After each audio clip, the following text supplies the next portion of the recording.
How's it going, everyone? Welcome to another episode of the Stoppage Time Stooges. Andrew with Christian and Jacob. Sans Ricardo this week. That's been the trend of the podcast. We've had at least one member down. We're gonna if we can get all four members on one pod, that's like winning Game 7 of the World Series. I think at this point, that's gonna be a major success for us this summer with how busy our schedules are. But keep crossing your fingers. We'll get there. Boys, how are we doing? I'm excited to talk about my team. So I don't know about the person underneath me. I mean, you opened up the checkbook bigger than usual. So people, I have to go on a supporter's rant on Liverpool later, but FSG not spending, even though they're, one of the best owners in the Prem. They're spending this much on one player, then they spent maybe, 10 years. Yeah, but they've always spent smart. No, they get lucky because they get teams for some reason to lucky give away guys for cheap for no reason, like McAllister. No, it's the art of the deal. Come on. John Henry, LeBron James, Sidney Crosby. But audio only didn't see Jacob. He had his thumb up when I asked how everyone was doing. And I feel like that's a lie. I don't think that's true. Especially when we dive into Chelsea in a little bit. I think you're lying to us, Jacob. No comment. Maybe not. Well, real quick, before we do dive into Chelsea, I've noticed too, Jacob's wearing blue. Christian's wearing red. I think that's red. Could be a sandy, like kind of bordering on salmon. Yeah, salmon. Yeah, that's what I was looking for. And I'm not wearing any of my clubs. Brighton's got like a black alternate, right? No, not this year. Not this year. Oh well, I feel like they've had. Real Madrid, no black either. But at least 2 years. But let's just dive into Chelsea. Do we want to do that? We'll sure. go. We'll talk about our clubs, and then we got a few other bonus Keep your clubs. feet up, put your popcorn in the microwave. Hopefully we have time for us to rant on the US too. I'd like to get that in at the very end. What a disgrace. Anyways, let's get into Chelsea. Jacob, we've talked a little bit about Liam Delap when he was rumored, and you gave your thoughts. I think we nailed the cost. We said about the time it would be 30, I believe. Yeah. And so that's to say, do you have any other feelings since we've talked about the lap? I love the fee. I think the fee is what makes me the most encouraged because he's the guy that I would not. I'm not jumping for joy because to me having a good year at Ipswich, having one good year in the Prem is not something to go nuts about. And he had a good year. He didn't have a great year. It was a good year. I understand that he was not surrounded with a lot of talent. And he was kind of all the goal scoring that they had, but with every Chelsea striker, I don't get excited because of the curse, and he's wearing the number 9. So maybe he'll be the chosen one to break that curse. I doubt it, but we'll see. Delap is someone that I think he's better than Jackson, which is very important. The thing that I care about with any striker they sign is are they good at finishing? That's really all I care about. Can you finish sitters and can you finish goals you're supposed to score? If you can do that, that's really all I care about. Because every striker that they sign is terrible at finishing and has been for, I would say, since Diego Costa has been a terrible finisher. So for me, that's the most important thing in whatever that they're going to do. Is any striker that they have and that they play is someone that is a good finisher in front of the net and is just has precision. And I think Delap has some precision. I think he has a ton of talent. He's obviously young, fitting into their model that they've very much firmly established. Firmly. I mean, it's pretty. It's like the Knicks coaching search, firmly denied. don't want to get into that. But beside the point, I like it. I don't love it, but I like it. I don't want to get my hopes up. I think the club, with them being in the Club World Cup, that's the thing that I'm the most curious to watch is him, because he's going to be there, and I assume he's going to play. Oh, yeah, so that's the thing 100%. that's the thing that when I watch Chelsea that I care about is how does he look? Him, and I would say Andre Santos, who's coming off a loan, and someone that they have a lot of upside. They think has a lot of upside. Kedri Paez isn't on the roster though. I know. He's I'm disappointed about that, and I'm disappointed because they only have like hardly any real wingers on the. They have more goalkeepers. He's going on loan next season. Yeah, he's going to Strasbourg, so he's going to the B team. Yeah, but he could have played in this tournament. Well, I mean, Andrew, if it was up to me, at least being on the roster. If it was up to me, he'd be there, but it's not up to me. So it's just weird. They're sending him to the modified team.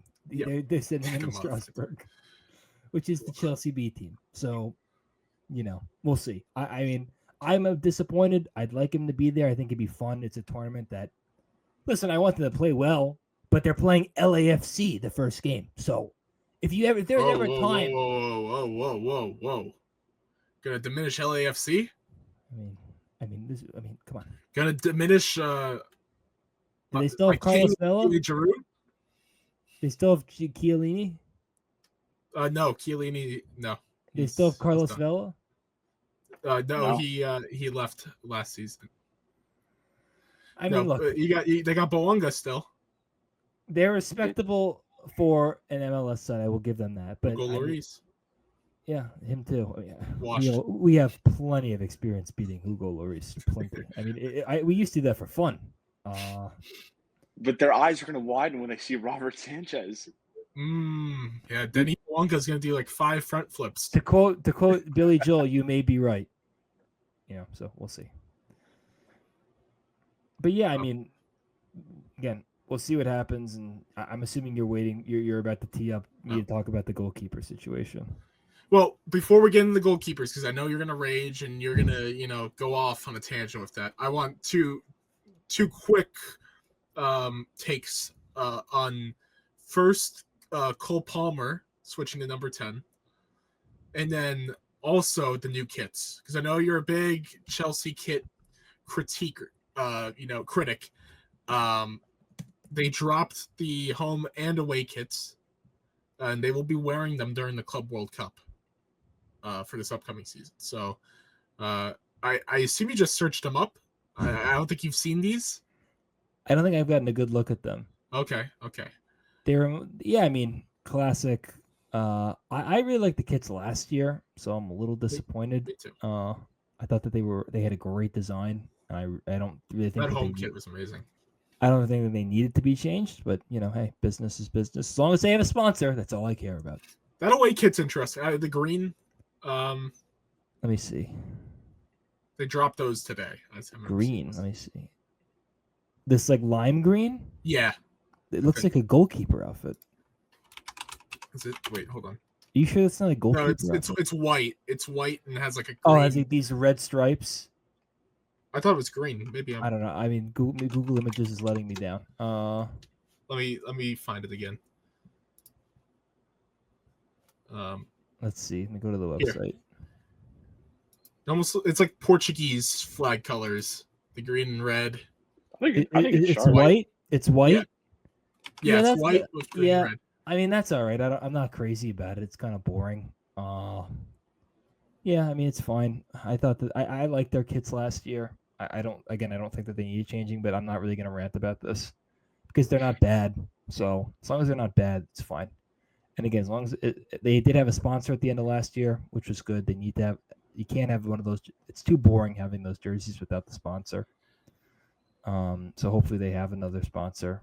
They should with all the freaking money that they have. The away kit's inspired by a 70s Chelsea kit. That makes sense. That is an ode to Hungary, the country. Interesting. I'm not really entirely sure what that's about. I have to read the history, but me too. But hey, the kits are nice. As far as Cole Palmer switching to number 10, I like it. I'm glad I didn't buy a Cole Palmer 20 jersey because I am very good. I'm very good at scoping these things out. When I remember with Pulisic, I said I'm not buying the Pulisic 22 because I kept saying he's gonna switch to 10 the minute it's available, and he did, and I bought it. And now I can't stand them, but that's again also beside the point. I mean, Cole Palmer is worthy of wearing that number. I hope that he has a better year I hope he has a more consistent year than he did last year. He didn't have a bad year. He had an inconsistent year. He had a great half a season. He did not have a great second half of the year. So to me, it's about, I don't need him to go as crazy as he did the first year.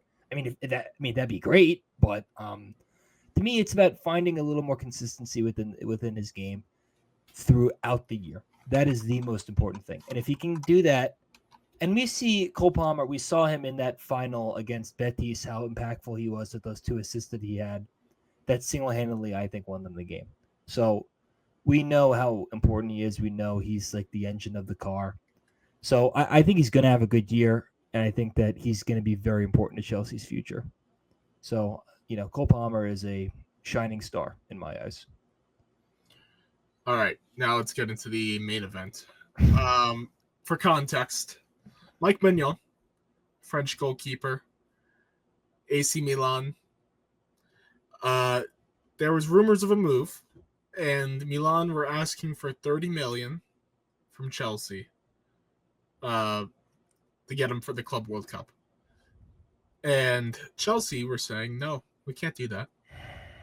We can't do 30 million. That's too much. He only has 1 year left. Why are we doing 30 million for 1 year? Plus the Club World Cup. Why the heck are we doing that? How about 10 million? Which AC Milan then rightfully, firmly denied. And a week later, sure it was 30? I thought it was 25. No, it was 30. Okay, all right. I think the initial request was 30. It was 30. And then they might have went down to 25. Milan might have went down, but the initial request was 30. And then Chelsea, a week later, first they were like, oh, we're done. But then, of course, like a few days later, they put in another bid, 15 million, and a deal cannot get done for Mike Mignon, who would have solved, potentially, Jacob's years-long goalkeeping issue at Chelsea. And to, rub salt on the wound, Georgi Petrovic. My guy, Georgi Petrovic, who I have been on the bandwagon for before it was popular to be a Georgi Petrovic guy. Yeah. Good keeper. Is looking for a move because it seems like Chelsea has lost confidence in him for whatever reason. And now he's being linked to Galatasaray. They lost confidence because they never watch him play. So I guess Maresca never watched the friggin' tapes. Last year, not this past season, the year before, when Robert Sanchez played and when Georgi Petrovic played, Robert Sanchez's winning percentage was 39%. Do you want to know what Georgi Petrovic's was? 57. What's better, winning 39% of your games or 57% of your games? I think it's 57. Maybe math is backwards. I don't know. Yeah, but Robert Sanchez is Spanish. But Robert Sanchez is good with his feet. But Robert Sanchez. Since I have a question, when did being good with your frickin' feet and being good at distribution matter more than keeping the ball out of the net? Isn't that the main objective of being a goalkeeper? Is not letting the ball cross the line and go back into the net. Am I wrong? Big Matt Turner fan here. Well, I mean, I'm sorry. I that's the goal, isn't it? No pun intended. That's the objective, to keep the other team from scoring goals. And Georgi Petrovic does that better than Robert Sanchez. And look, I know that Robert Sanchez was good at the end of the year. I acknowledge that. The Chelsea played a lot of ugly games that they won 1-0. And he played a part in it because he was really good in many of them. Against Man U, against Nottingham Forest, against various other teams. I acknowledge that. However, Robert Sanchez also got you into the mess where you were falling off a cliff in the winter. But then again, that is a Chelsea tradition. And I say it every single year. Well, what? Hold on. Well, I guess 2 seasons ago was the reverse. You had the poor first half. Then under Putsch, he turned it around the second half. That's the one exception. Yeah, but that turnaround started in I would say, it sort of started in January, but it didn't really happen till mid-March, April.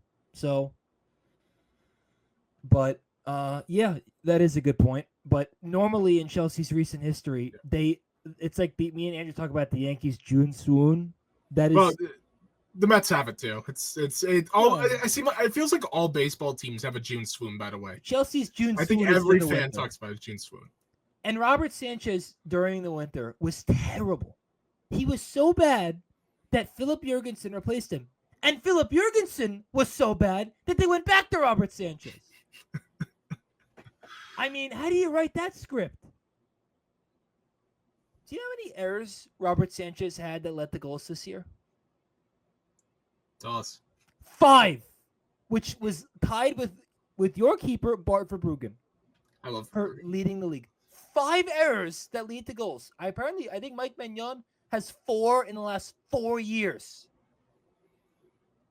Think if Robert Sanchez doesn't have any of those errors, they probably win, I don't know, 1-2 more games, probably. I mean, the guy literally makes mistakes that lead to losses.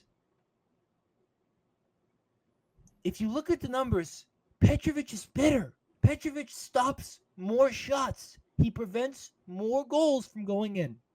I don't understand for the life of me why they don't like him. I just don't get it. Because you can't tell me it's stats related. Because if it's stats related, then Petrovic is better.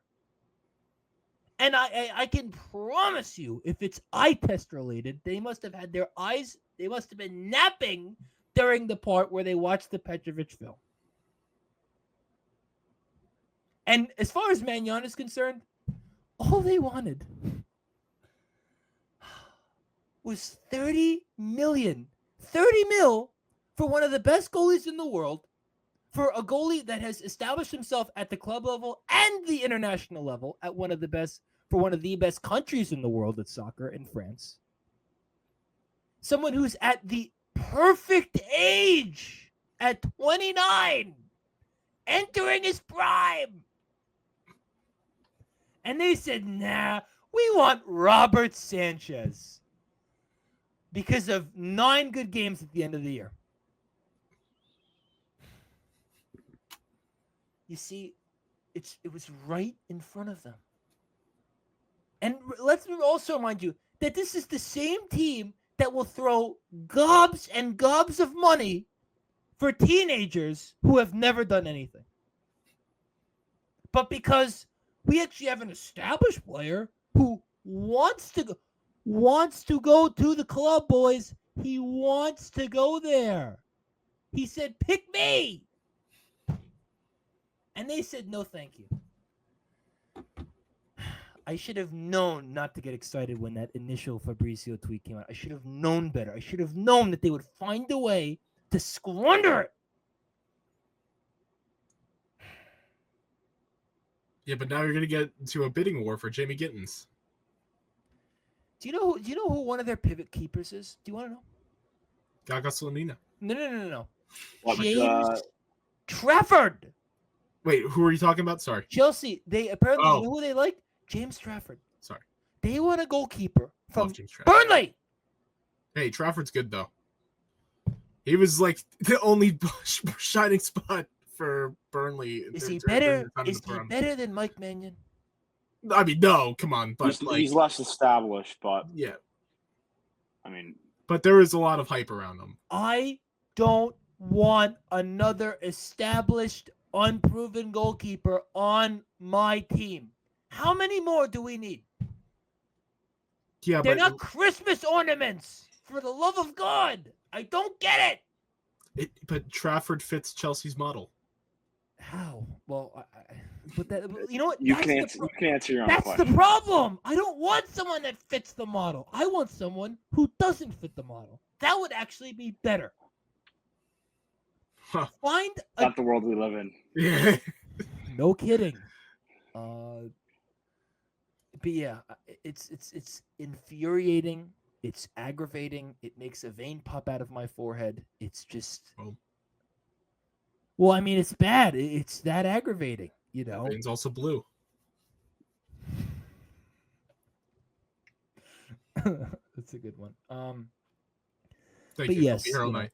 I can't even enjoy this little grace period that they have because they want Jamie Gittins, who scored 5 goals, or what was it, 5 or 8? I don't remember. Was it 8? I'll double check. Keep going. I'll let you know. They want all these wingers who are young, inexperienced, and like the ones they have now, don't score goals. 8 goals, 3 assists in the Bundesliga. I'm supposed to give up 80 million for that. It's not going to be that much. Yeah, it's probably gonna be like 50. It's going to be like it might be half of that. I don't think it's gonna be half, but I think somewhere in between. I don't know. It's not gonna be 80. I don't think that's the answer. I don't know. I don't know what the answer is, but I don't trust the board. I trust the board very little because why would I?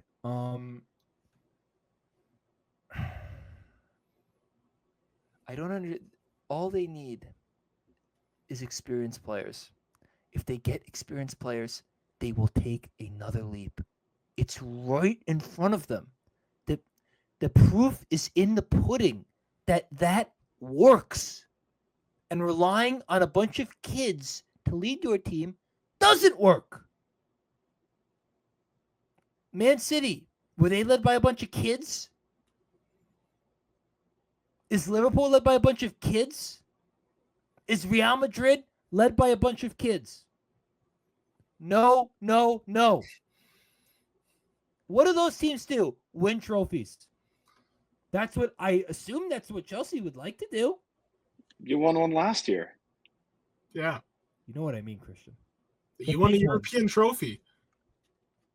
Don't get smart with me. No.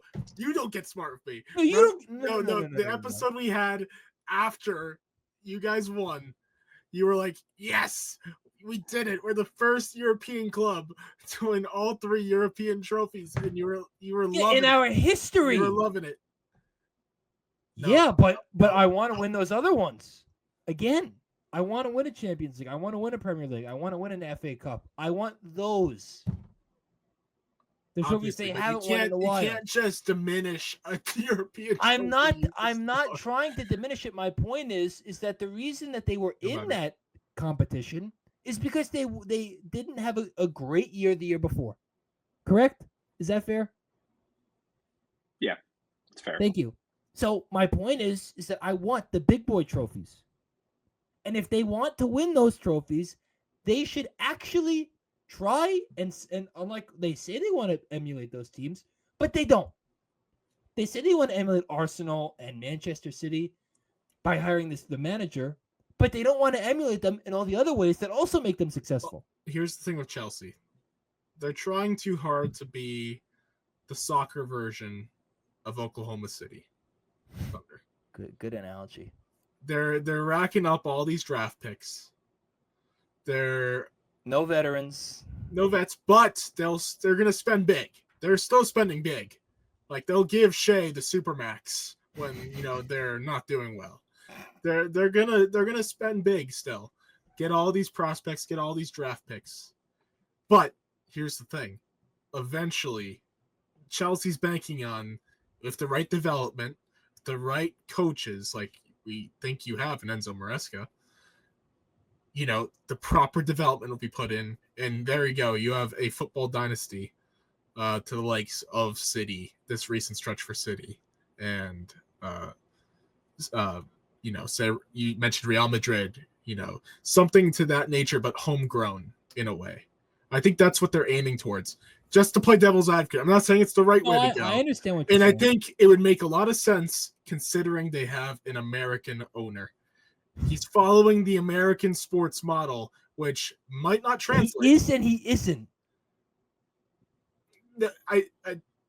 How isn't he? I want to hear this. Because a lot of American teams don't win off of only having young players. No, but I'm not saying he's trying to win right now. I'm saying he's trying to build a future, like where they're a dynasty. I'm not saying they'll become a dynasty, but I'm just saying he's trying to have that potential. And it's weird. I understand. I get it, but I don't get it. Because to me, you need people to lay a certain foundation that can teach those players what it's like to win, and what in every sport, veteran leadership helps. It matters. It helps when you need to protect the lead. When you get a stupid yellow card, you need to calm down. You need your Thiago Silvas. Yes, exactly. I get angry about this because I'm going to say it till I am blue in the face. It's so obvious. Don't you think, Christian, that Liverpool has benefited from having people like Van Dijk be around the club for a while? Don't you think 100%. That Jordan Henderson's influence was very important to the state of their team? Though Chelsea's the only big team in Europe that's doing this. Don't you think? I think. Which is also part of the point. No one else is doing this. None of the quote-unquote big clubs are doing this. I'm trying to think of the top 5 leagues. Can I interject quickly on? Yeah, go ahead, please. I was talking to someone this week, and I think Enzo Maresca did a fantastic job last season. I agree. Because when you look at the squad when he joined, there was 30, 35, 40 players. Amazing. Yeah. And to have the understanding and the right idea in terms of, okay, we're going to let Ben Chilwell, you're not going to play much. Raheem Sterling, you're not going to play much. You can go down the list of all the players that he either didn't play for the first half of the season or let them leave on loan before the season even started. I just think you're putting him in a difficult position again if you sign Liam Delap. You're looking at another striker. You're going to sign Jamie Gittins when you already have a decent amount of wingers, and then you just keep going around. They really don't have a lot of wingers. They have Neto, they have Madueke. Sancho's not coming back. They don't play Palmer at the wing. You think they move? What? Nicholas Jackson, you think he'll be a full-time winger? No, I don't. But I think I'm not trying to stomp all over your point. I'm just saying, like they in theory they have a lot of wingers. They do have but in actuality they don't. That's they have Estaval, yeah, but he's probably going to Strasbourg. I don't know. I've been hearing Estaval my piece saying. Either way, my point is, you have a structured squad. You took a step forward. You finished in the Champions League spots. You won a Conference League title, and then you add however many players they're going to add this summer. I just think you're putting Maresca in a tough position when you have this structured squad. You have a good idea of what your best 11 is, and then he's going to have to now try to figure out a new one when all these other teams that he's trying to compete with, especially in the Premier League, most of them have a good idea of what their best 11 is and have a good idea of what their squad's going to look like, even going into next season. So I just think Chelsea's putting Maresca in a tricky situation after dealing with it last summer. It's 100% fair. Yeah, I mean, you made a great point. I thought he did a great job of really he did the best job of really being a manager because he was managing all of it. You know, he wasn't a coach; he was a manager, and that's what he did. And I thought he did it pretty well. Again, if he can handle it again, then I don't have a problem with it. I don't really want an influx of players either that don't fit, and we have too many. But I do think that they loaned off too many people, in my personal opinion, last year when they had to loan off everybody. I'm like, slow down. We do need a bench. So you have to have a bench. You have to have a sustaining real bench of real people that can actually play. So they have to find the happy medium balance thing and figure that out. But I don't want to just sign players to sign players. And that's what bothers me is that I think they just do it like that. They just sign players. Where it's almost like, oh, here, now you go over there, and we'll pick you up later. That's almost what it's like. It's like leaving a kid and forgetting to pick him up at day camp. I mean, that's what they do. So that's not good. So I think that Chelsea has a good blueprint of what they did this year to build off of. I really think that if they want to, there's a way for them to approach this in a smart, cohesive way that they won't do because they just refuse. But the thing is this, don't do anything too crazy this year, please. The goal next year should be finishing in the top 3. In my opinion, this is what I want. I want a top 3 finish, get out of the group stage of the Champions League, get farther than they did in the English competitions, farther than like the third, like the whatever round they get lost in. They have to be at least the final 8 teams in both the English competitions. All of those things need to happen. How about Club World Cup? Depends on how seriously they take it. I think they're taking it seriously. If they take it seriously, then they could. I think the way FIFA's doing it now, where the winner was $600 million US. What? The money incentive should make them locked in for this. So who's in this? Chelsea, Real Madrid. The European. I'll tell you all the European. Bayern Munich, Dortmund, Salzburg, Porto, Benfica, Real Madrid, PSG, Atletico. They have to get to a point where they're losing to a team like Real, City. I think the bare minimum is a quarterfinal of this. Yeah. And then if you run into a team that's better than you, fine. I'll be upset, but I'll live with it. Just can't be Fluminense. No. I don't care that Thiago Silva's on the other side. No. Jorginho.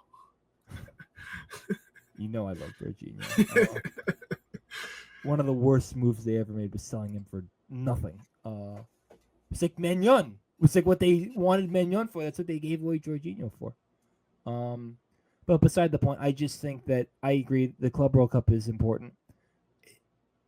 It's going to be if they take it seriously, then I really care. If they don't, then that's a little different. I think they will, based on what you say.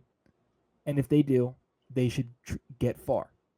I don't expect them to win the whole thing, but I expect them to be very competitive and give every team they play a run for their money. So I guess you can lump that in there with my seasonal goals that I had. All right. Yeah. That was a good, thorough breakdown. Wow. And I loved all the blue puns. You said blueprint.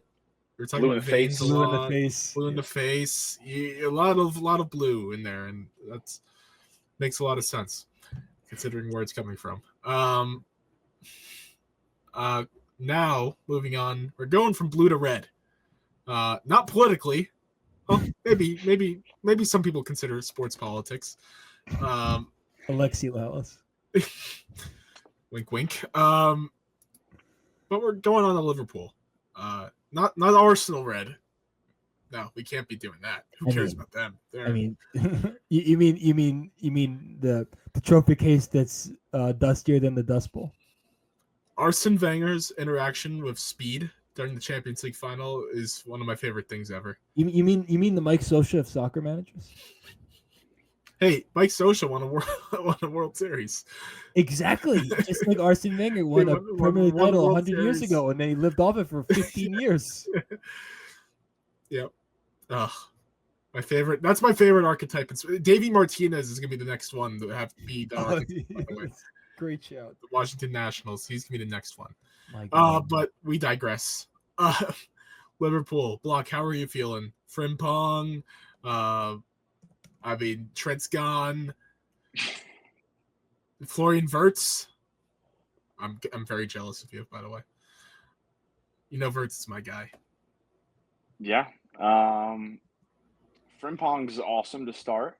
I'm interested to see how he fits in because he's really never played right back. It's more been of like a right wing back / almost right winger. So I'm interested to see how he looks in a back four if that's where he plays. But I mean, he's different to Trent because he doesn't have the same set piece ability. He's not really going to be the one that's ping balls in from 50 yards out. He's more of going to be a guy that's going to add goals and assists in that final third. So it's a different look. It is and it isn't to me, based on how you say that, because again, Trent wasn't some stout right back that always that stopped the opposition. I mean, he plays midfield for England. I mean, it's not like, I mean, I understand what you're saying. He's probably not as dynamic as Trent. That's what I assume you're getting at. It's just a different profile from that position is more the point. That's a fair point. In fairness, Trent, and this is more down to Arne Slot more than anything else, was a lot of people have talked about how his positioning was much deeper this season in comparison to how it was under Klopp. So, I mean, that honestly probably helped Trent defend a little bit better this season. Does he do that with Frimpong? We'll see. But the fee for him was, I mean, he's worth more than what that clause was. So what was it, 33, 35? Yeah, it was in the 30s, I think, and he's very young too. So it's a good move for him. It's a good move for the club. I mean, know how they threw this money at him. I just didn't expect it. Not that they don't have it, but I mean, the most they had spent was 80, 90 million in that range for Van Dijk. You have Darwin Nunez a couple years ago. So to spend 150 million, including add-ons, even for a player of his caliber, shocked me. This is what you get for not spending at all last season, because all you did was you brought in Federico Chiesa, you brought in a goalkeeper who's going to come in this season with Kelleher going. So, I mean, I can't really put into words what Wirtz is going to mean because he's 22. He's going to take pressure off of Salah to create everything for the front line. I mean, it's one of the biggest signings, obviously, for Liverpool in their history, but he's going to have to, have a lot of responsibility because, again, Liverpool, not a team that usually spends this kind of money consistently.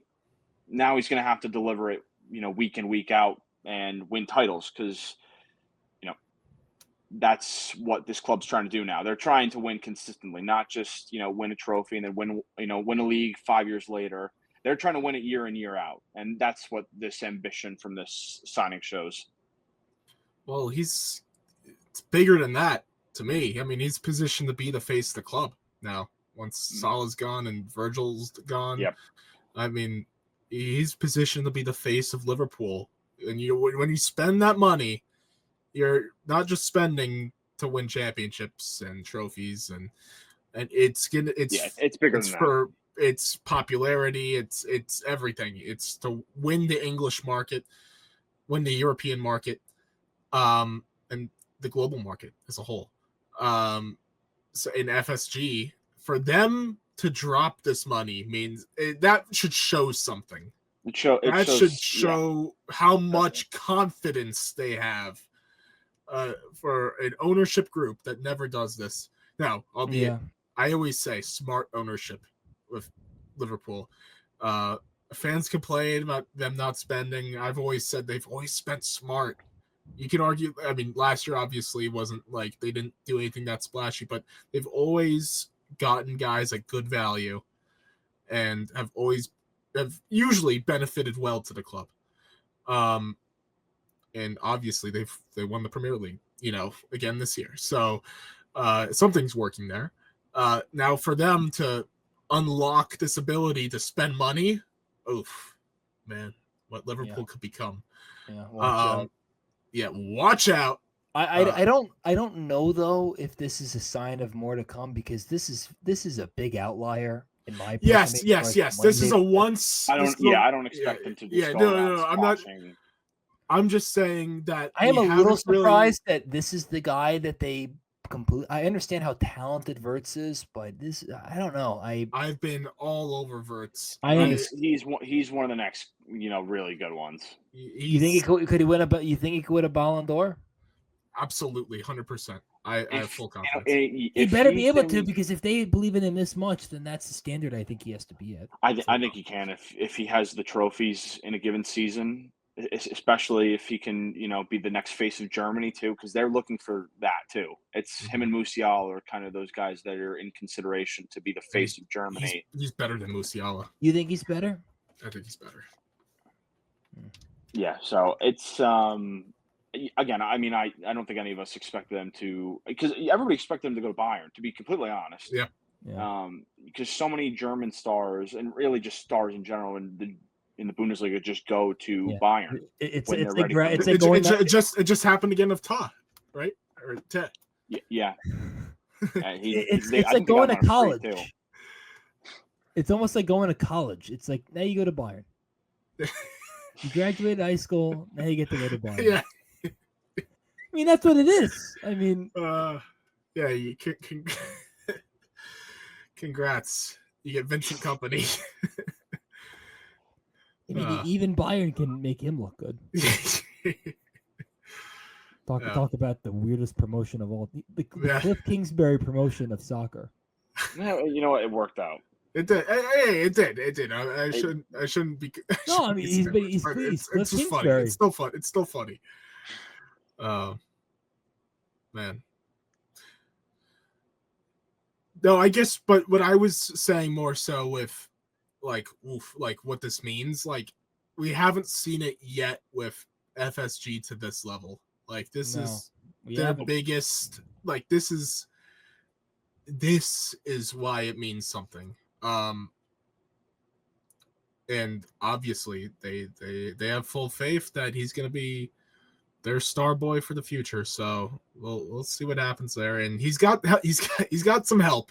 He's got some help. So he's got a really good squad with him. So that will help a Ballon d'Or case with his inflated stats probably. I think they're playing him on the left wing. And he's got. Yeah, I was gonna talk about that. Yeah, because if Diaz, let's say Diaz leaves, that's sort of been rumored. If Diaz leaves, that's probably where he'd want to put him. We know he's not crazy about Nunez. Nunez will be gone.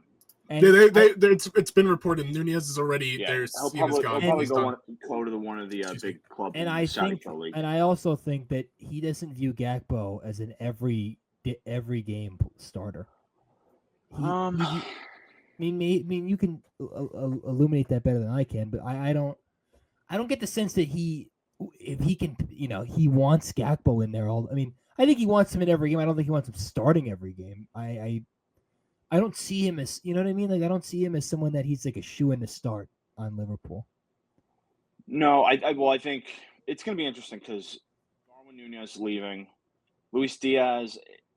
I would say it's probably more likely he stays than he goes, simply because the team most likely to sign him is Barcelona, who will not be paying $80 million for him. Yeah. I think it's honestly more likely they go for Marcus Rashford.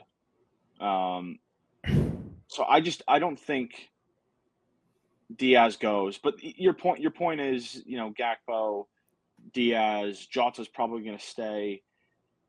They're going to. Could you play him as a 10? Could you play him with McAllister and Gravenberg, and maybe not have Szoboszlai in there? That's probably his best position.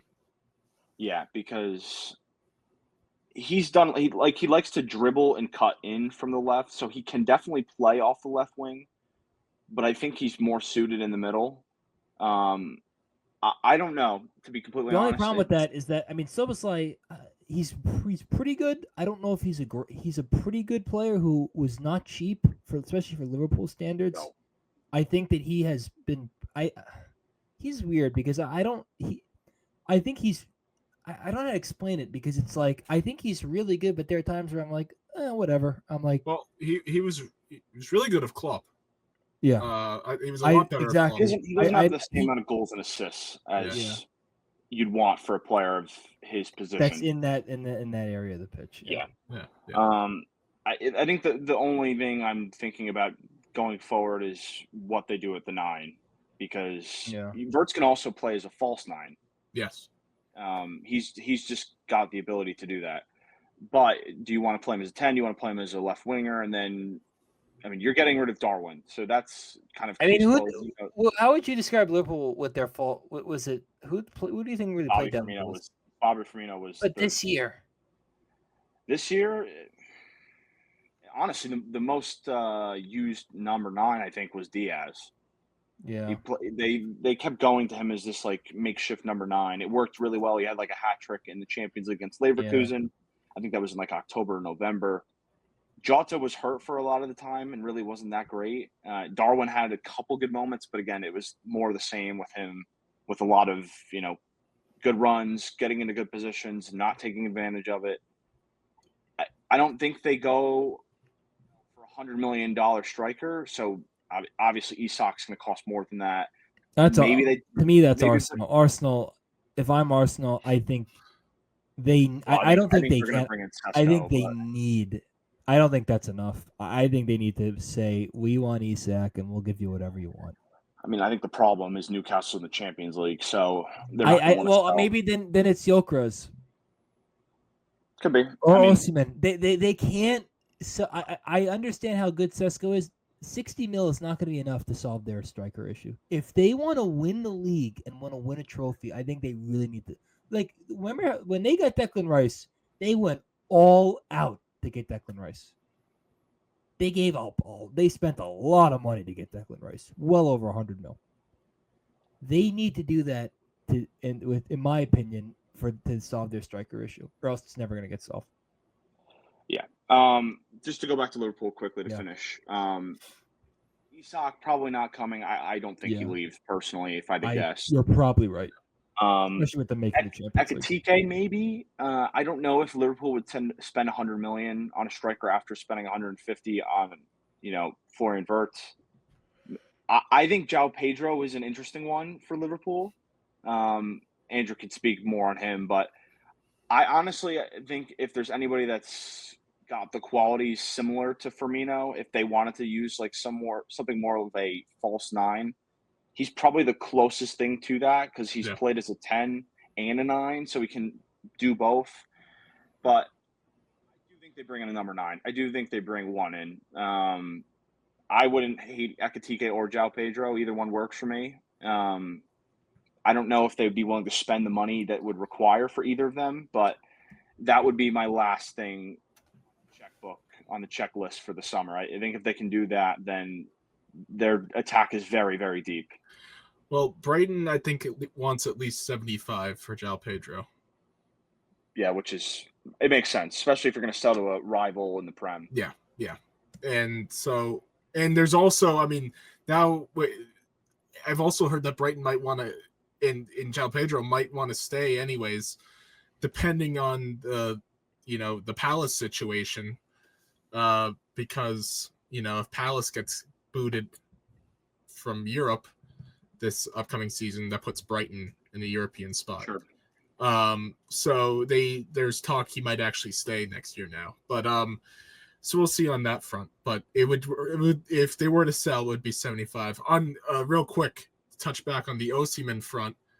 I've also read that he's staying in Turkey, I believe. Right, because he rejected the Saudi links. Good. And so good for Galatasaray. They're going to keep Osimhen, and they signed Leroy Sané on free. Yes. No, and they're going to get Petrovic. They're going to get Georgi Petrovic too. Dude, they're having a really good transfer window. So it's like my Chelsea wannabe team. 3 of my favorites: Leroy Sané, Victor Osimhen, and Petrovic. I've always loved Sané. They had Ziyech. I've never sold the Sané stock. Wait, did you say Ziyech? He used. I don't think he's with them anymore, but he was with Gala. I haven't thought about him in a long time. Right. Yeah, now he's in Saudi. Oh well. But he was with Gala. Actually, now he's in Qatar. He's in Qatar. Sheesh. I'll do how. Bucky, you have anything else to say on Liverpool? All right. Let's have some fun. Real Madrid. Trent. Quick little story. I have a friend at work, big Man U supporter. Actually, listen to the sports teams. He's Red Sox, New York Football Giants, Manchester United, New Jersey Devils. What a combination. What? Yeah.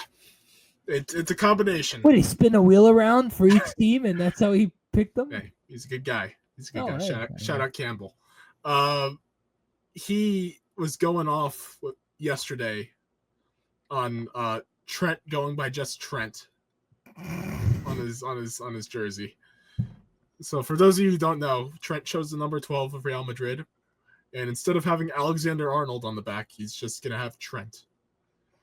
And my friend Campbell, who I'm sitting next to, starts, screaming in my ear, "He's not Spanish." Who does he think he is? Who does this guy think he is? This guy has the biggest ego of all time. Thinking he's not South American either. He's not Spanish. He's not Hispanic. Funny rant. He was literally screaming that for like 15 minutes straight when we saw the news. Trent, it's interesting. I mean, getting him, even with the 10 million, I thought it was kind of stupid at first before I found out about the financial. They got him on a free, basically, right? It's basically, but they gave Liverpool 10 so he could play in the Club World Cup. Because the contract was going to expire, I believe, July 1st. Yeah, I think so. Or something stupid. So, so he would have had to wait. But couldn't afford to have Lucas Vazquez starting in the knockout stages. Oh, my God. That's a guy. Gone! Done! Ricardo, I was talking to Ricardo. He ain't going nowhere. I was talking to. No, he's leaving at the end of the season. No, really? He's done. He's done. Oh, he's done. He's actually done. Oh, he's wow. done after the Club World Cup. Like Luka. Yeah, like Luka. I'm gonna cry about that, by the way. I think it's sensational that he's agreed to play his final Madrid games during the Club World Cup, and then he's going to AC Milan. This is. He's replacing Ray Anders. Anyways, Trent. It's not gonna, obviously on the attack, it's gonna help. I still don't know how they're gonna utilize him. I assume, they have the glaring right back issue. So I assume they're gonna play him there most of the time. But how Xabi Alonso had Jeremy Frimpong last year, and Grimaldo. I've heard Grimaldo is rumored to Real Madrid this summer too. Well, Trent, I'm assuming they're going to use him. He's going to use him as a wing back. How deep is he going to be? Is he be drifting towards the midfield? It's going to be weird. I think it's going to get kind of fluky, and I think it's going to expose us a little more on the back, which makes the signing of Dean Huijsen that much more important. I am so excited for Dean. They got him? Oh yeah, he's was playing like a few weeks back. Yeah, oh, wow. yeah, 50 million. He's one of the few young center backs I would go out and spend for, or I would have gone out and spent for. I don't typically like young center backs. I don't like young goalkeepers, but Dean was incredible at Bournemouth, and it was a strange set of circumstances for him, being of Juve and then going to Bournemouth, and then just spending 1 year there and then getting sold for 50 million to Real Madrid. It's just a crazy story of him in general. But rightfully so. He was incredible with Bournemouth last year on their back line. And obviously his experience on the Spanish national team helps. He has chemistry with some of the guys already. So I'm excited for him with Rudiger. That's going to hopefully... it's not going to solve the backline issue because they have a depth issue and they have an injury issue. But it's a good patch. it's a step in the right direction. So I was very happy they at least addressed it. Going back to Trent for a second, Christian. I don't know if Jacob, did you watch the Trent or see any clips of the Trent presser today? I saw him speaking a little Spanish. Okay, good. He said this, and I quote, I grew up watching this club. I know where this is going. I grew up watching this club winning 3 Champions Leagues in a row. A big reason why I joined is to join an exciting young team to win trophies. Going back, I grew up watching this club winning 3 Champions Leagues in a row. He played in 2 of them. He lost in 2 of them. I enjoyed those 2, Trent.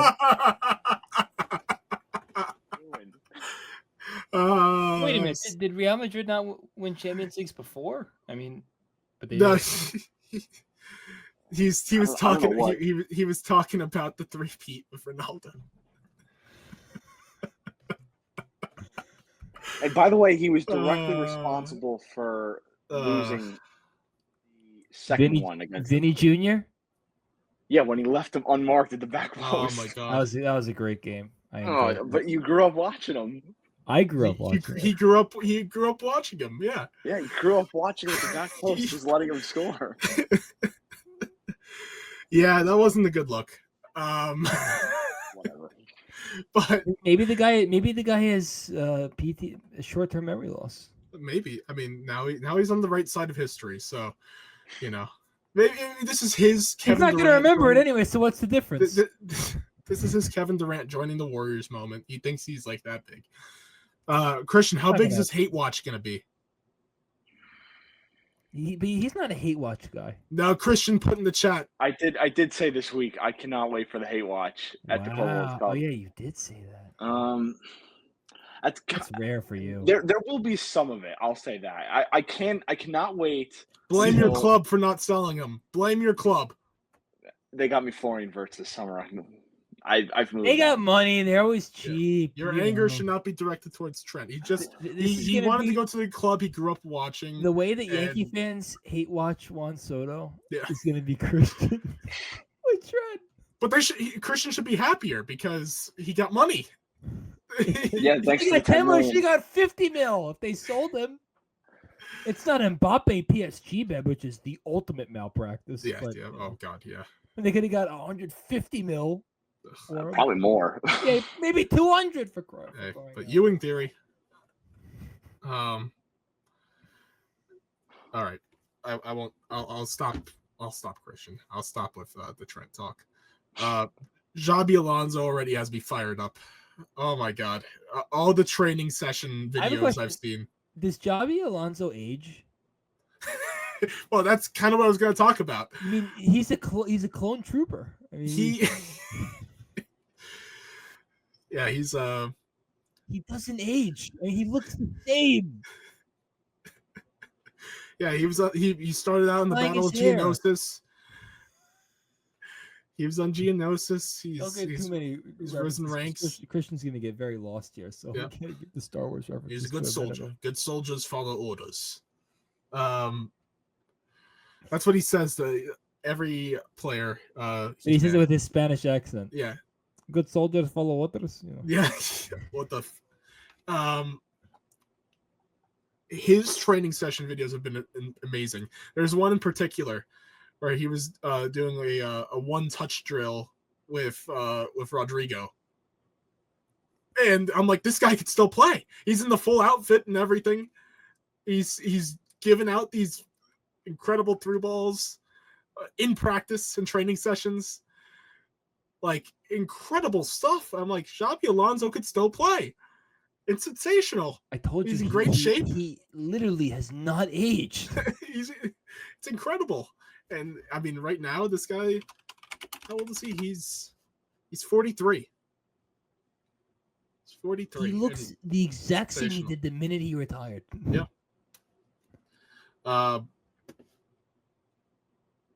So nonetheless, very much looking forward to Xabi Alonso. I mean, they home run to replace. I mean, obviously, you gonna miss Carlo? I'm gonna miss Carlo. Obviously, Carlo gave me some fun times with his eyebrow, like his eyebrow, his suits.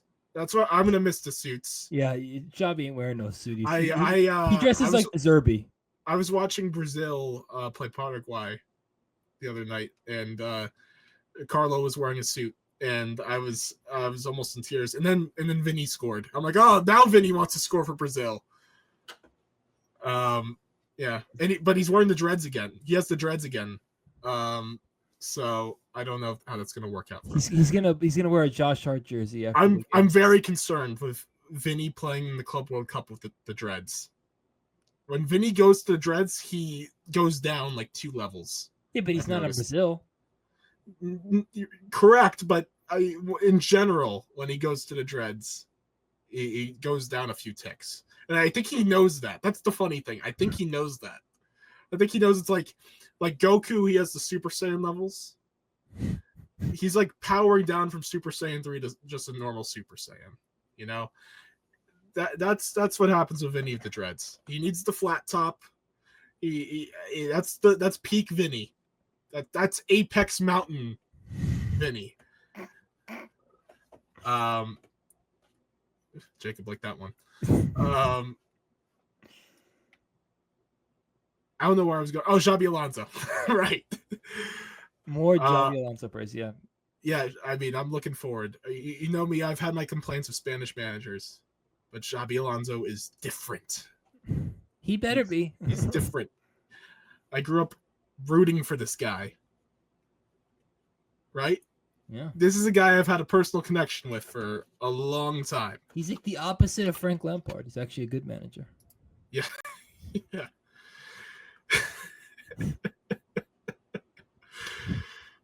Oh, God. Don't worry, I still love Frank Lampard. He's maybe the greatest player that Chelsea's ever had. So, and I don't care how bad of a manager he's never going to take it away. So, but I think that was slam dunk of a hire of Xabi Alonso. I mean, you couldn't get much better. It was peak Real Madrid. I mean, it was really a one-man job. It was a one-man candidate list. I love how there wasn't like a real like clear announcement either. It was kind of assumed. I mean, there was absolutely no plan B. Oh yeah. But I think this was also the biggest, open secret. Yeah. Oh yeah. Like he wanted this job, clearly. That's why he didn't take Liverpool or Bayern, which were 2 great jobs available. With clubs he's had history with. Exactly. It was obvious. So I'm obviously very happy. I'm looking forward. I'm interested to see how he deploys Mbappe. You could see how uncomfortable he was at points in the different setups with Vinny, and at points Rodrigo, until Rodrigo was blacklisted from the squad. That was what my one Carlo complaint. I was like, what the hell is happening with Rodrigo? I know Rodrigo was hurt, but like, what's going on? And then we got Rodrigo Chelsea rumors. Yeah. Oh, and Arsenal. We got Rodrigo Arsenal rumors. Oh my God. Arsenal offered 80 million for Rodrigo. It's a good starting point. Yep. Real Madrid declined. Well, Florentino declined. Firmly denied. So no, I need to see Rodrigo play more, because Rodrigo, I think I've done a full 180 on Rodrigo the last few years. I wasn't a big Rodrigo guy a few years ago. Done a full 180. I think he, at his best, is the best player on our team. Really? At his best, Rodrigo is better than Vinny. He's the better best. Than Mbappe? Okay. I take that back. Pre-Mbappe. Pre-Mbappe. Rodrigo, at his best, is 100% better than Vinny. He's a better shot maker. I don't think you're alone in that take, by the way. I think Ricardo. I think that's a hot take. I don't think it's hot. It's a hot Rodrigo's had issues. Vinny's able to. Vinny's more consistent, and that's what makes him better now. But he's more consistent. I think the higher ceilings with Vinny, like the higher peak. Vinny, obviously athletically, Vinny has it. Vinny has it athletically 100% over Rodrigo. But in terms of skill and finesse and finishing, I think Rodrigo all the way over Vinny. Around the box, I'm going Rodrigo. But I point is I need to see him more. I need to see him played more. We can't just let him dry and rot. And I think Xabi knows that. He said that in the press conference. Exactly. He made it a point to mention Rodrigo, and it's no surprise that those were some of the first videos that were released from the training sessions. By the way, he very much cares for Rodrigo and thinks he could be very important. So that's a good sign for this club. Obviously, the midfield is, going to be even more of an issue now with Luka Modric being gone. We'll see if there's a way to really figure that out this summer. Obviously, I was hammering for Wirtz. Now, at that price point, I don't think Real Madrid was gonna pay at that price for Wirtz. So Liverpool went far and beyond what I think Real Madrid was gonna offer. So I think I think there's room to make 2 more moves this summer. They extended Courtois. Good to see. Had a good year last year. After that injury from the year before. I think it's been a successful summer. I don't think you can really they haven't really made any risks. It's just, it's a typical Real Madrid summer, it feels like. Last year they got Mbappe and that was a big deal, but that's like first where it's like once every few years you have that signing.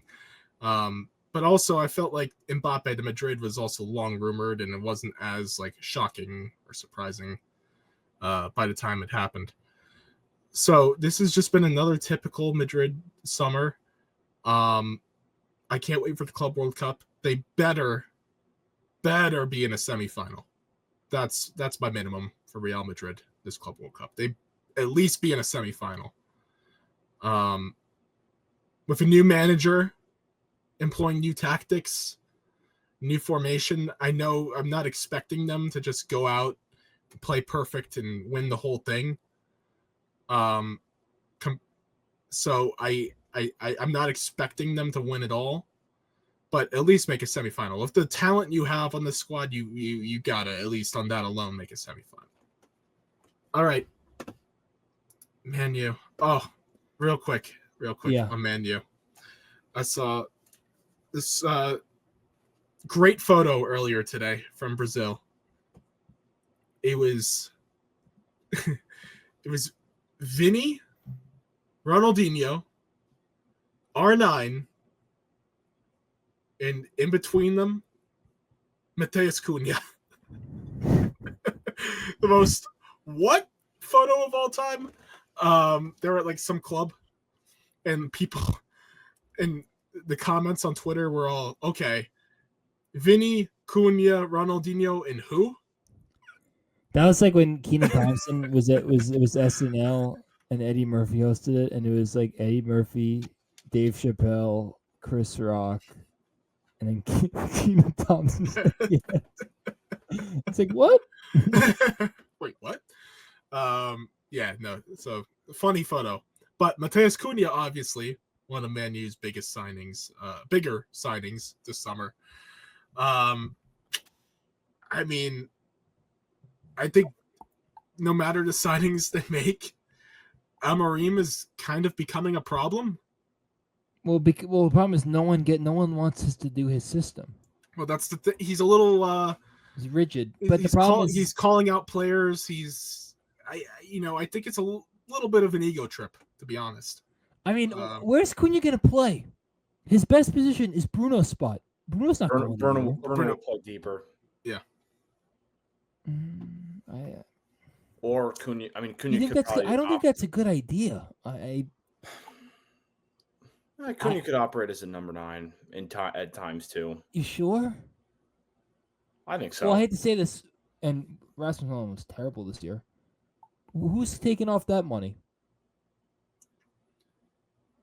I mean, you're gonna have Xerxes and Hoyland on the bench. Well, I think Hoyland's going to leave. Gone. Yeah. Yeah. Okay. There's already rumors about Inter. Yeah. Inter. Yeah. Mm-hmm. Maybe they'll revive him. I don't know. I wouldn't put it. I wouldn't be surprised. He's gonna be Lataro's water boy. I mean, what the hell is he gonna do? Well, they're changing formation because of a new manager, most likely. Inzaghi, man, talk about leaving for the big bucks, my lord. He'll be the Italy manager in no time. Does he want that job? I think he'd rather make the money in Saudi. I don't think anyone wants that job. It's kind of like a job where your career goes to die. It's funny that Ranieri declined the job. Well, Ranieri's it shows how piss poor that job is right now. Ranieri is also been halfway retired for 5 years. Well, he came back let's this year. Be honest about it. No, I understand that, but he's basically wanted to retire forever, and the world of soccer won't let him. It's the opposite of Roy Hodgson, who everybody wants to retire. Yet he's like, no, I'm gonna stay around. That's a good one. But I don't know. I'm not gonna get excited about Man U until they actually win. Yeah, they've had summers where they look great on paper. Most of their summers look great on paper. And then when they have to play, it all goes to crap. I liked their summer last year. I liked their summer the year before that. There are a lot of Man U summers that I loved because they seem great on paper.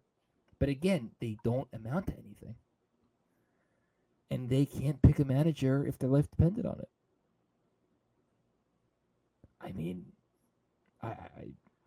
They need more than a miracle. They need a Hail Mary. I don't know. I don't know how you fix them because this is it's a year-over-year issue.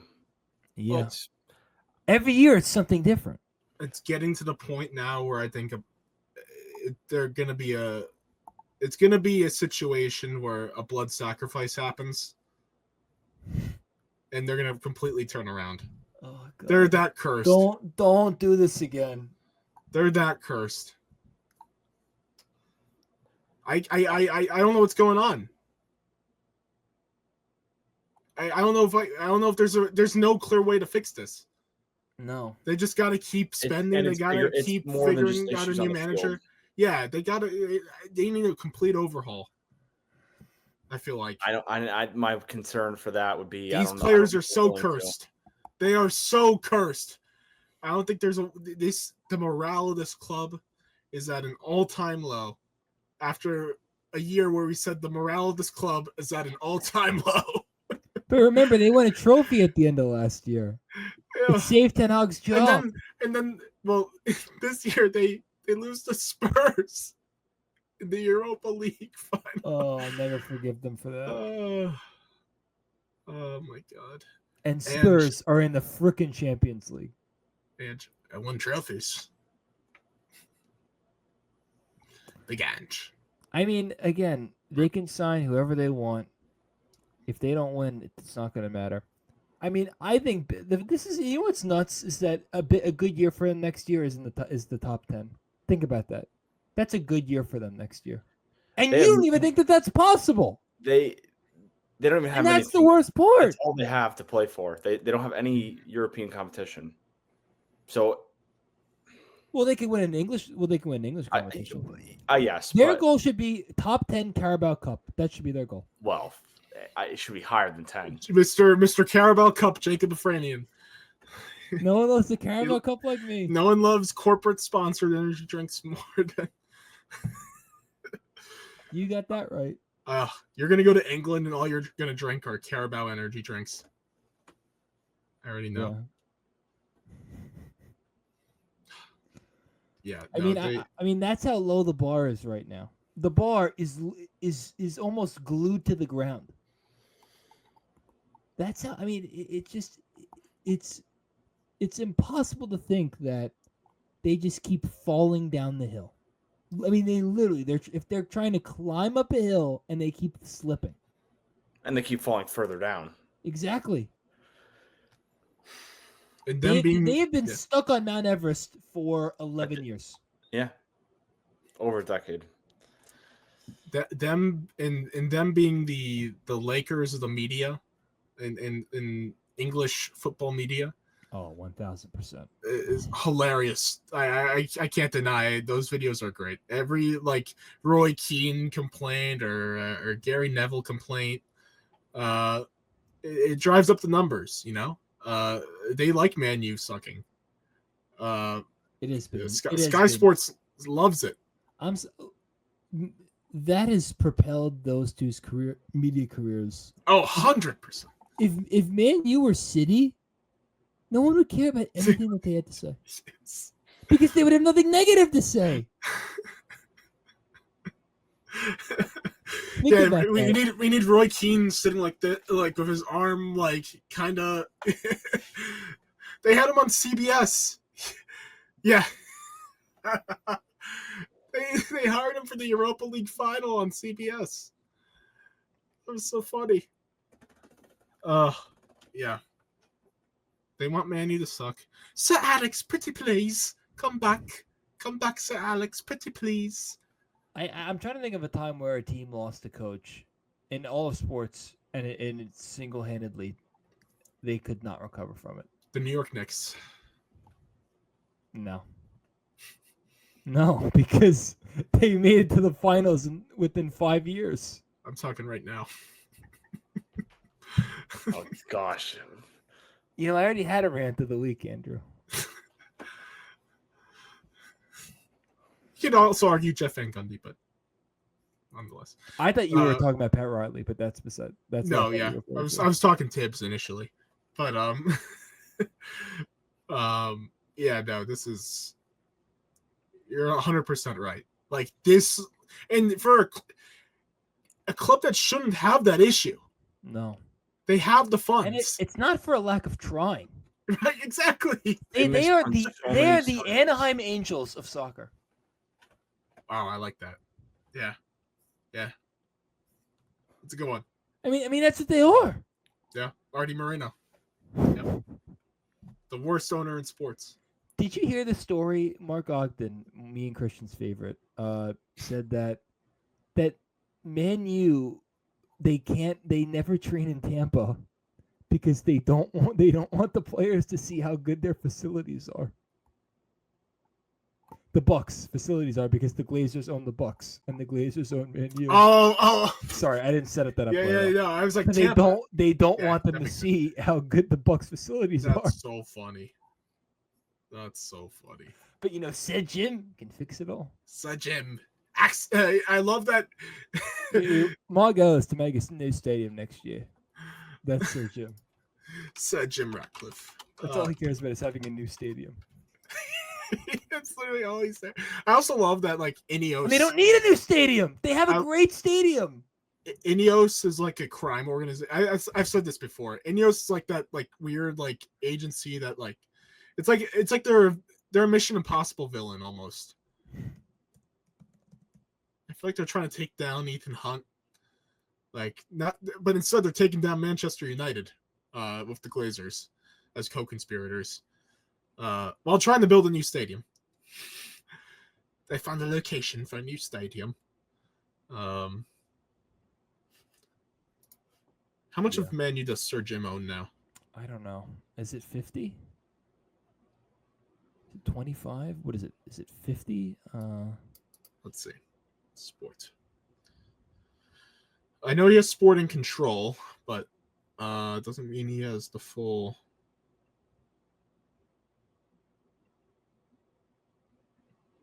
Here we go.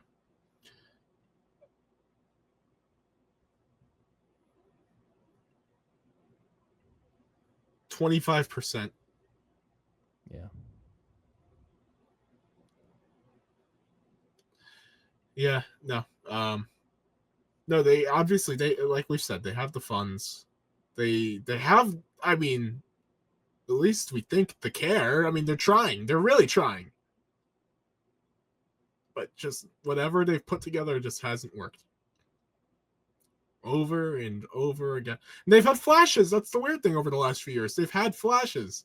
They finished second a few years ago. I mean, it's there. It's possible. But just for whatever reason. You're right. They've had a lot of close moments, but they just can't get over it. Every time. The thing with Man U is every time they've gotten close, they take 5 steps back. Right. That's the thing. And they've done it many times in the last 11 years. Yes. And it's just, they just can't. You can't explain it. You really can't. You run out of words to describe what's wrong with them. Meanwhile, their counterparts. Well, let's talk about them. Signed 4 players for 117 mil. One of which is a third string goalie, but from Chelsea. But the other 3 are good, solid players that they break. That I don't know how much Reiner's cost. 60 something, maybe. It's not crazy considering his production last year. Actually, was it 60s or 70s? Look, go on. He'll go down as one of the better signings of the window. Oh yeah. I think he's that good. And honestly, I said this. I think Man City goes on to win the Club World Cup. I think that there's motivation coming off a bad season, and then, I mean, Rodgers coming back. It's scary what they're going to look like. Cherky's a good player. He's like a De Bruyne replacement. Ain't Nori's, going to allow Guardiola to go play center back. Yeah, and they've had left back issues for years, Man City. It's been the one position that they have not figured out. Almost at all. To do a right back. Yeah, that's going to be an interesting spot. You figure Walker's not because Walker was on loan, right? Walker's not staying. Yeah. Rico Lewis is not good. We have established that Rico Lewis is not the answer at all. They played Mateus Nunes there. Oh. Yeah, they need a real right back. I don't know who that is or where they want Livramento, but I don't think it's going to happen. If they ante up, I think it will. 55. Nori is an underrated, really good signing for them because he plays a position that they've been very weak at for a long time. And you don't have to put Guardiola there anymore. And I think that really helps. And I think they're going to be right back to where they're supposed to be next season. I agree. Rodri getting hurt killed them. It did. Yep. I mean, and as we said many times, it was the perfect example of why he earned the Ballon d'Or. Yep. I mean, it's crazy how him not playing for a year proved how much he did deserve that award. And they need him, and I think that Marmouche was a great signing for them. Finding a way if you can play him and Haaland like this, like 1-2 behind each other instead of right next to each other, I think that's something there because I feel like Pep hasn't gone to. Pep's not really he used to be the 4-3-3 guy, and now he's not. He hasn't really done 4-3-3 in like a few years now. It's kind of like 4-2-3-1, 4-4-1, 4-4-1-1. Like it's different. So I think that he will continue to be different in that regard, and I agree with Christian. I think that City are poised to bounce back. I think Arsenal are going to be worse if they don't make a big move. I think that you could see City maybe second and Arsenal third if they don't make I said it earlier, they have to make a big move at striker. Because if they don't, they're going to be right where they are now, which is so close and so far. And I think Arteta is starting to feel the pressure. I understand he has been a huge reason why they have been a much better club in the last recent years. He kind of got them out of the abyss. But he can't keep going without winning a trophy every year. Mm-hmm. He just can't. And I think their fans are starting to get very antsy with him about not, we gave you a lot of time, you're patient.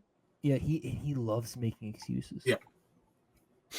Always does. And I will give them credit. They had a very good year in the Champions League, so they deserve that, and they deserve credit for that. But the fact that they just can't, the fact that he can't win a domestic cup is really weird. One trophy since he came in. Yeah, well, and they don't try. They don't try at all during the cup competitions. I don't get it. I because the FA Cup is their thing. Mm-hmm. They used to gloat about the fact they could win the FA Cup because they can't win the Premier League ever, and they kicked that to the curb. I don't know, because they have to win something this year. Because if they don't, I think his seat will actually get hot. Where I think that if in my opinion, this is the last year he can go without winning a trophy. Because I really think that, because I don't think they're gonna fire him. I don't think that they should. I don't know what it would take for him to get fired. Because I don't think they should fire him. I do think as much as I rag on him, he's a very good manager. He's a manager that would get hired immediately if he was available. In a second, he would get hired by a different team if he was available. He would be a hot commodity as a coach if he was available. But I do think that it's sort of put up or shut up time. And I think that we know how rowdy Arsenal's fan base is, and we know how influential they are, and we know how they are not a satisfied bunch, and they're pretty sick and tired of not winning anything. We know that. So, again, as I keep saying, I think the seat is hot. I think I 100% agree. City is going to have a resurgent season. People are going to remember, this is City. This is City. And I think the fact that they don't have to worry about, the fact that Pep doesn't have to worry about, like, De Bruyne. Yeah, De Bruyne being Kawhi Leonard. Yeah, and like being like, okay, do I put him in now in the 70th minute? Like, picking and choosing. I think that's going to be a major lift off his shoulders. No more load management, De Bruyne. Yeah, like he can actually manage the club without worrying, about little things from some of his guys. So, I think this will be a resurgent year. Haaland will be fine. He's always fine. He's fine. He's still one of the 3 best strikers in the world. Yeah, like people complain. I'm like, come on. He gets give me a break. He always shows up. Most of the time. Yeah. Most of the time. Hey, he showed up against Italy for Norway. But no, they'll be fine. And expect a big year, aka winning the Prem again. I'm already stamping him in to win the Prem again. I wouldn't be surprised. Not at all. I do think it's going to come down to that. I don't think my team's ready.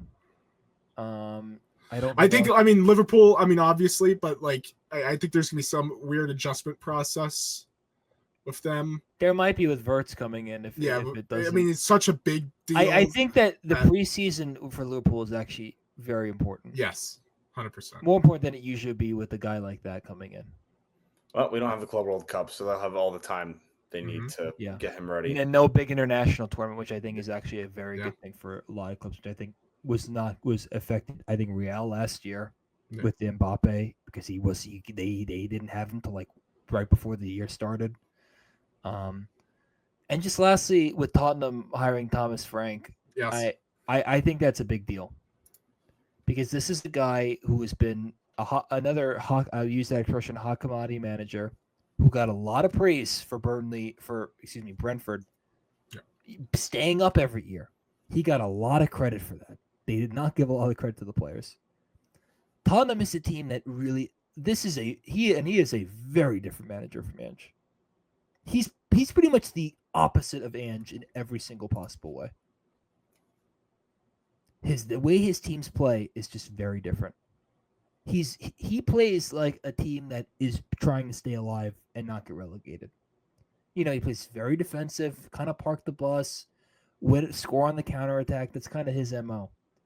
I think Spurs they definitely need a different model after Ange, which was all offense, no defense, and it just didn't work. It worked in the beginning. It didn't work once people figured it out and they got injured. For some reason, I think that this might work long term. I don't know. I could be wrong. It could be another manager that goes down the drain like a lot of their managers, but and again, I hope it doesn't work. I don't want Tottenham to ever be good. Well, you said it yourself. The fact that he was so successful for a good period of time, 7 years at Brentford, 8 seasons at Brentford. That's that's a big deal that with that long of a mid-table club like that, bring him to those heights. So no, I think I thought it was a great hire for Spurs considering the circumstances. Yeah, he's ready for it too. I think. Yeah.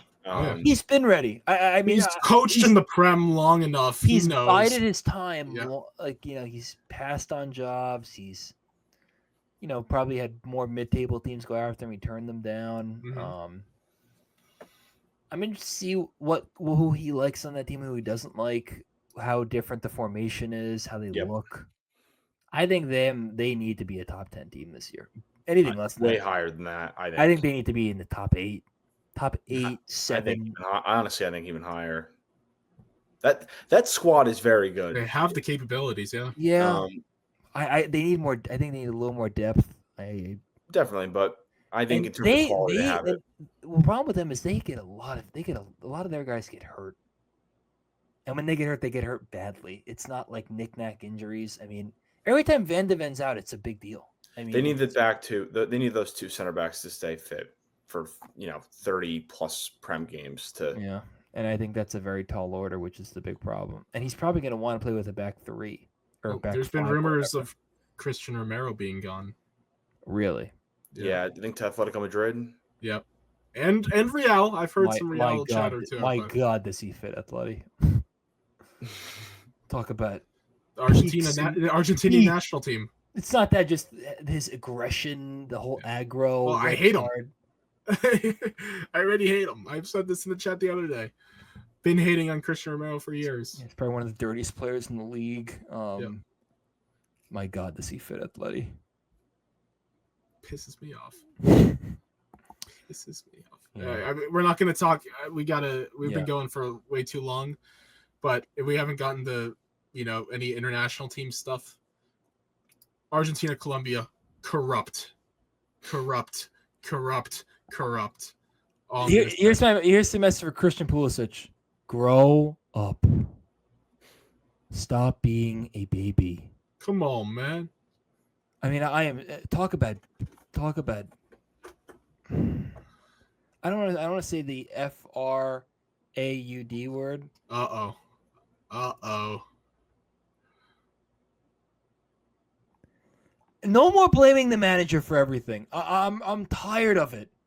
How many managers do they have to bring down with them? Hey, earlier I was saying I was team no one in our chat. I'm actually team Poch now. It's time to acknowledge that this golden generation is a bronze generation. I love how Poch is like, you don't care for your country, you're not playing in the friendlies. I flip-flopped on that. At first I was like, why is Poch doing that? And then I was like, oh, I realize now. He's punishing him for not having any sense of compassion for his teammates, his country. He needs to be there, and the fact that he's not there is unacceptable. Unless there's a family matter or something deeply personal. Especially after a horrid AC Milan season. And also, it's the worst excuse. He doesn't have to play every minute of every game. Yes. He can easily say, "Hey, can we play? This is an exhibition. Can you take me out after 50 minutes? Can I play a half?" And I would assume Pochettino would acquiesce to him. Even the Gold Cup, I think he would have acquiesced. Even the Gold Cup, but I mean, can he set a worse example? Yeah. I understand he doesn't want to be a leader, but you still have to set an example. Well, in the other thing, you Captain America. He never earned that nickname or deserved it, which is the whole problem. But yeah. The other thing too is, you see, this will be the last point before we hop off. That you you saw during this last window, so many players who are playing in the Club World Cup starting this weekend who are playing for the national teams, either in friendlies or World Cup qualifying. And they were playing for their national teams almost 80 to 90 minutes. Every single one of them. That should... Poch should go out, grab every single player who's playing in the Club World Cup and played for the country this past weekend and send that list to Christian Pulisic. And there should be no other questions asked, or there shouldn't be any responses. That's all he has to do. Send a message. And he did. Originally I was like, maybe this isn't the right way, maybe listen to his, maybe acquiesce on just the friendlies. But I was like, no. If you're saying give me a rest, I don't want to play this tournament, no, you shouldn't play the friendlies. I'm on Team Poch now. You clearly you don't have that if you want to rest care for your country. You should show some care for your national team. Unless they're Jamaica and don't care about, their players, the federation's weird. Like, I get that, but yeah, US is a little different story right now. All right, boys. We'll get into the US a lot more during the Gold Cup. We'll have an episode talking Club World Cup, sure, coming soon. Right now, the transfer window is paused during the Club World Cup. But afterwards, we'll come back. We'll have more transfer discussions as we prep for yet another season. We're so close to yet another season. We love the sport. Follow us on Twitter /X. Subscribe to our YouTube channel. Subscribe to us on Spotify, Apple Podcasts, wherever you get your podcasts. If you have any suggestions, comments, please let us know. Got the comments open on Spotify. Christian handles the socials on Twitter. Does an amazing job. Interact on there. And everyone, until next time, peace out.